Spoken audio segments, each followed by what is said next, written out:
Everyone thinks that Vietnam got over in February of 73 when the ground troops left. But the Navy was still there for 2 more years. Being on a supply ship, I was in and out of Vietnamese waters numerous times because we had 3 carrier groups there. The highlight of my time there was probably April 28th and 29th of 1975 during Operation Frequent Wind, which was the evacuation of Saigon.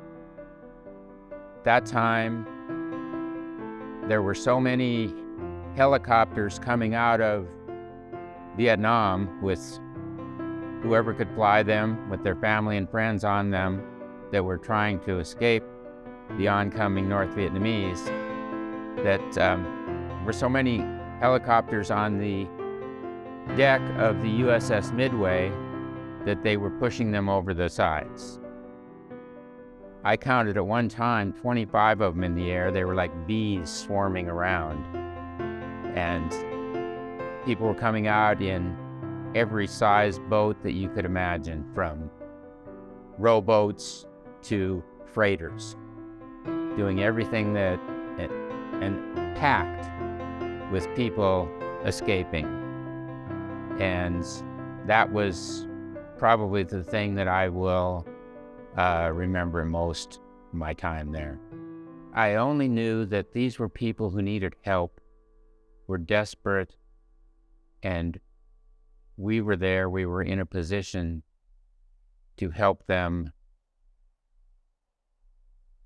get away from oppression and live the life that we as Americans take for granted. Some friends of ours at church sponsored some of the refugees that came, kept in touch with them, and it was a wonderful experience to hear about what happened to them, how they were able to come here, assimilate, and become very productive members of our society. And so to have been a small part of helping them do that, that was a good feeling. These literally are our neighbors who we need to love and be there for them. So it has stayed with me my entire life and has been a basis for how I treat people. My name is Randy Belstad, and primarily worked in hospital laboratories. Don't know that people realize, but working at Eastern State Hospital is more dangerous than being a state trooper, or equally as dangerous as being at a prison. We had people who were criminally committed there, and the injury rate of staff out there is significant. Fortunately, I was only ever hit 2 times by the same person in the same week, because the voices told him that I was trying to hurt him, which was not uncommon. So it was fortunate that were the only incidents that I ever had, because there were much more serious ones by other staff out there. I like the fact that I was performing work for a underserved and often disregarded population that really needed the services that we were providing. Well, I was born and raised a Lutheran, very committed to my faith, but it has lapsed. It lapsed when I was late in high school, when I was in the Navy, but it's always been there. And I was able to get back to it, and especially after I met Barb and we got married, faith has really been the foundation of everything we do. But being the good Norwegian I am, I don't talk about it. I try to live it, and as Jesus told us to do, love our neighbors as ourselves. I have to keep it simple. Don't overthink things and get intellectual about it, because it cannot be an intellectual acceptance of a historical figure. It has to be belief and faith. From my dad, I know I got my sense of humor.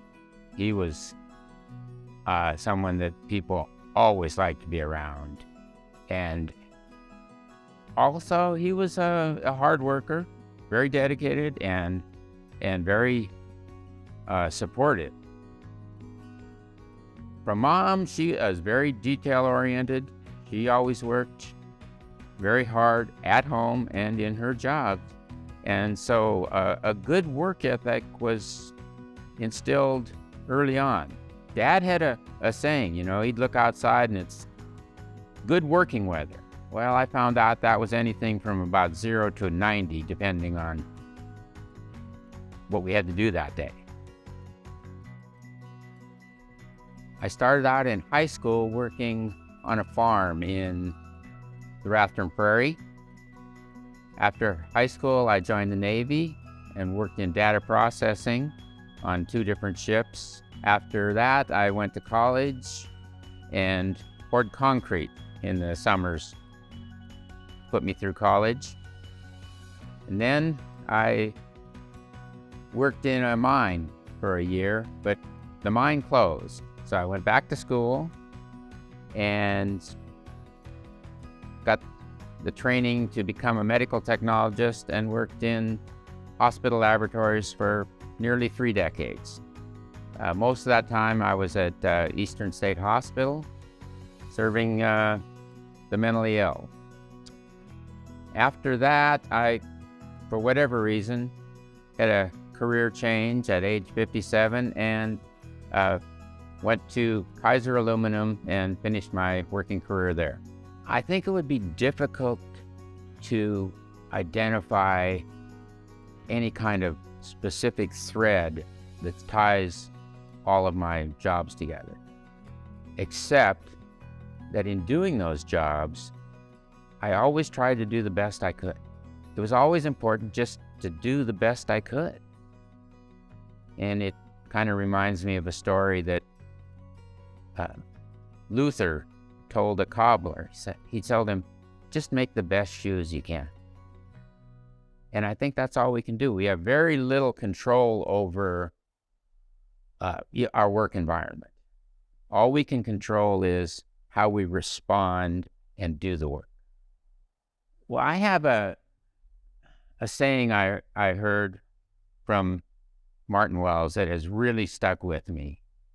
And that is, I'm not what I do what I am.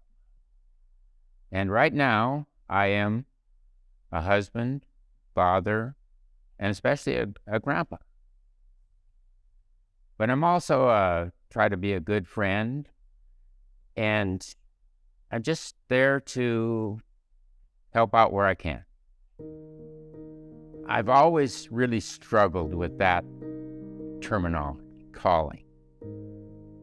But after rereading Paul's letter to the Romans in chapter 12, verse 6, I found out that it's maybe not anything specific.